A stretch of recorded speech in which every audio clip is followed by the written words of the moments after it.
Hi guys সকলোকে শুভেচ্ছা জনাইছোঁ মই বৰ্তমান আছোঁ তেজপুৰত এনেকুৱা এখন বিদ্যালয়ত আহিছোঁ যিখন বিদ্যালয়ত পদ্মনাথ বুঢ়াগোহাঁইৰ পৰা ধৰি জ্যোতিপ্ৰসাদ আগৰৱালা বিষ্ণুপ্ৰসাদ ৰাভা আনন্দ চন্দ্ৰ আগৰৱালা চন্দ্ৰকুমাৰ আগৰৱালা সকলোৱে এইখন বিদ্যালয়ত পঢ়িছিল আৰু এইখন বিদ্যালয় হৈছে তেজপুৰ চৰকাৰী উচ্চতৰ মাধ্যমিক বিদ্যালয়। এয়া চোক এই বিদ্যালয়খন প্ৰতিষ্ঠা হৈছিল 1867 চনত।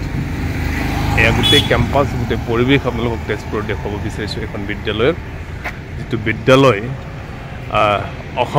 অসমীয়া জাতিৰ পুৰুষা পুৰুষসকল পঢ়িছিল, শিক্ষা লৈছিল।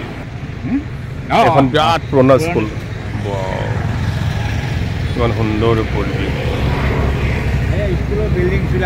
পুৰ চৰকাৰী উচ্চতৰ মাধ্যমিক বিদ্যালয়ৰ গোটেই কেম্পাছটো দেখুৱাই আছোঁ। এয়া ইমান বহুত ডাঙৰ বিল্ডিং। এয়া চোক এই কেম্পাছতেই এখন স্কুলতেই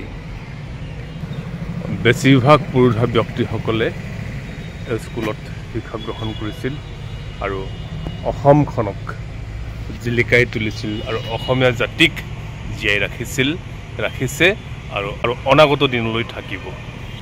এই শিক্ষা মন্দিৰৰ পৰাই আৰু তাহানিৰ যুগৰ পুৰুষা পুৰুষৰ দৰে আৰু পুৰুষ জন্ম হ'ব আৰু এয়াই আশা আৰু এয়াই আমাৰ অসমীয়া জাতিৰ ভেটি আৰু অসমীয়া জাতিৰ হাৰুৱা মাটি।